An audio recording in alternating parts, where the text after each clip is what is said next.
හරි. අද අපි එකතු වෙලා ඉන්නේ database subject එකේ 44 වෙනි question set එකත් එක්ක. අපිට ඒකේ තියෙන simple scenario එකක්. ඒකේ තියෙන විදිහට අපි principal කියලා හිතා ගන්නවා රණබිම school කියන එකේ. ඊට පස්සේ principal ට ඕන වෙලා තියෙනවා රණබිම school DB කියලා database එකක් හදාගන්න. හැබැයි ඒකට අපි පාවිච්චි කරනවා DDL query. ඒ මේ විදිහට student table එකයි teachers table එකයි සබ්ජෙක්ට් ටේබල් එක අපි හදා ගන්න ඕනේ. ඒ ඔක්කොම හදා ගන්න ඕනේ අපි DDL queries භාවිතා කරලා. අපි බලමු මේ වැඩේ කොහොමද කරන්න කියලා. හරි, මේ වැඩේට අපි පාවිච්චි කරන්නේ අපේ MySQL Heidi SQL එක. අපි මුලින්ම ටේබල් එක ක්‍රියේට් කරගන්න ඕනේ. අපි මේ විදිහට කෝඩ් කරමු.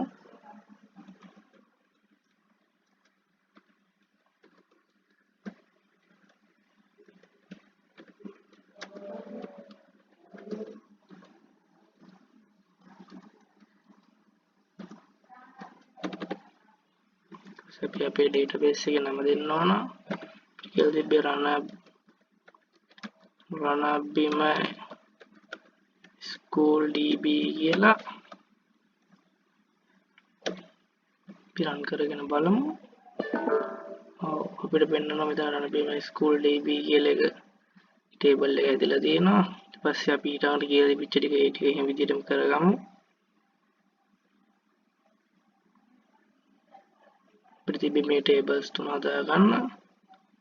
මම කලින් මේ tables තුන හදාගෙන තියෙනවා. මම මේ විදිහට ඔයාලට queries ටික පෙන්නනවා. table එක හදලා තියෙන student කියලා. student id එක අපි primary key එකක් කරලා auto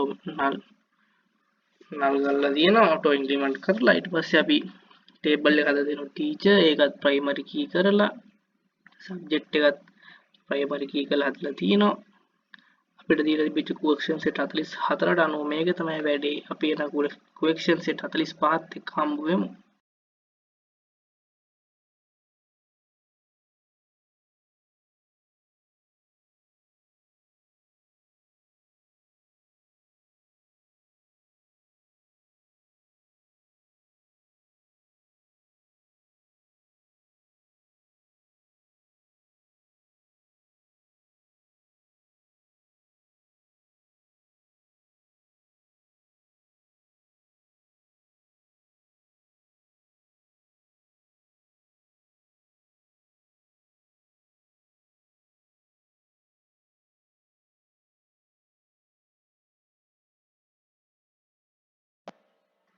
හරි, මේ වැඩේට අපි පාවිච්චි කරන්නේ අපේ MySQL Heidi SQL එක. අපි මුලින්ම table එක create කරගන්න ඕනේ. අපි මේ විදිහට කෝඩ් කරමු.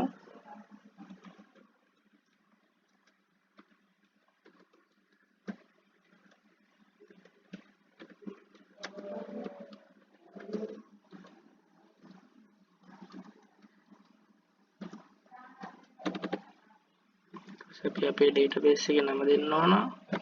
කියලා තිබ්බේ රණබිම school DB කියලා. අපි run කරගෙන බලමු. අපිට පෙන්වනවා මෙතන රණබිම school DB කියලා එක table එක ඇදලා තියෙනවා. ඊට පස්සේ අපි ඊටාට කියලා තිබිච්ච ටික ඒ ටික එහෙම විදිහටම කරගමු. අපිට තිබි මේ tables තුන හදා ගන්න. මම කලින් මේ tables තුන හදාගෙන තියෙනවා. මම මේ විදිහට ඔයාලට queries ටික පෙන්නනවා. table එක හදලා තියෙන student කියලා. student id එක අපි primary key එකක් කරලා auto null කරලා තියෙනවා. auto increment කරලා ඊට පස්සේ අපි table එක හදලා තියෙන teacher ඒකත් primary key කරලා subject එකත් primary key කරලා හදලා තියෙනවා. අපිට දීලා තිබිච්ච question set 44ට අනුව මේක තමයි වැඩේ. අපි එන question set 45ත් එක්ක හම්බ වෙමු.